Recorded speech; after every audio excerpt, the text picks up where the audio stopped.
All right, Steph, thank you so much. Here's where we're going to start. Canadians heading to the polls next month as Liberal leader Justin Trudeau launches an election. Conservative backbenchers have referred to some of this government's decisions as tyrannical in terms of how we're creating mandates for vaccination of public servants or vaccination of people on trains and airplanes. Well, the answer to tyranny is to have an election. Trudeau asking for the shortest possible campaign period, just 36 days, so it means Election Day would land on September 20th. The Liberal leader says now is the time for Canadians to decide how they want the country to move forward post-pandemic. But with a fourth wave slowly sweeping across our country, opposition leaders are accusing the Liberals of using the pandemic for political gain. A leader who cared about the best interests of Canadians would be straining every sinew to secure the recovery right now. Instead, Justin Trudeau has called an election.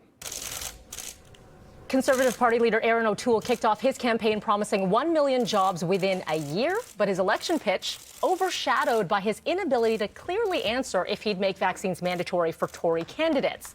NDP leader Jagmeet Singh started his campaign with a promise to tax ultra-rich corporate companies.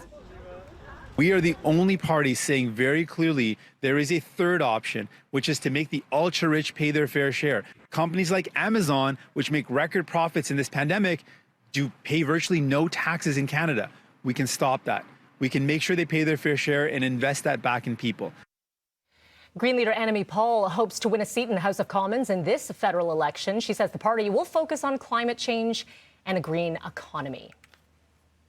Canada has the chance of a lifetime not only to definitively bend the curve on greenhouse gas emissions, but also to set ourselves up with the jobs of the future, to set ourselves up with the competitive economy of the future. All right, so at the time that Parliament was dissolved, the Liberals had 155 seats, the Conservatives with 119, the Bloc Québécois had 32, the NDP 24, the Green with 2 seats. There are also 4 independents and 1 vacancy. So here's what day one on the campaign trail will look like for the federal party leaders. Liberal leader Justin Trudeau making an announcement in Quebec this morning before visiting a restaurant in Cobourg. Conservative leader Erin O'Toole will be spending the day in the nation's capital, making an announcement, holding a virtual town hall in Ottawa. NDP leader Jagmeet Singh will be in the GTA today. He's going to start in Toronto before heading to Brampton in the afternoon. Green leader Annamie Paul will be in Toronto this afternoon speaking about the climate crisis. So do stay with CityNews for all of those appearances and media availabilities. So here's a question. How do you feel about a pandemic election? Well, we hit Toronto streets to find out. I think everybody should get out and vote. I think the Liberals need to get out of power because they've made some really bad choices and put all Canadians at risk. Canada is doing pretty well when it comes to vaccination rates. So I feel that the Prime Minister has made the right call, and having the elections now is the right call. We need something to shake up. You know, we need Canadians to come together and think about where we're moving, what direction we're moving in.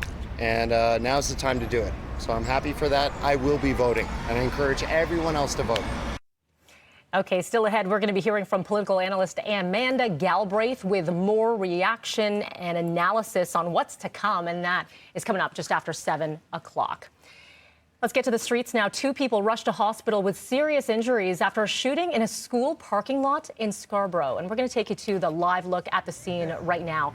This is at Chesterley Junior Public School near Victoria Park, just north of Finch. Police say 2 victims, a man and a woman, were inside a car in the parking lot when another vehicle pulled up and a suspect or suspects opening fire. Up to 20 shots rang out just before 12:30 this morning. And when officers arrived, they found a man and a woman, serious but non-life-threatening injuries.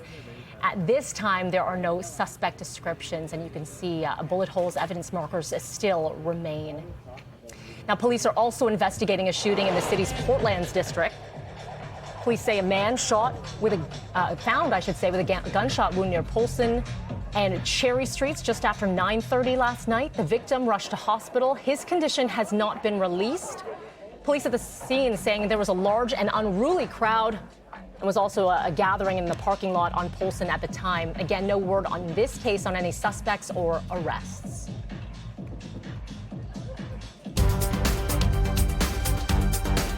And happening now, a chaotic scene outside of the airport in Kabul as thousands rushing to flee the capital and largest city of Afghanistan.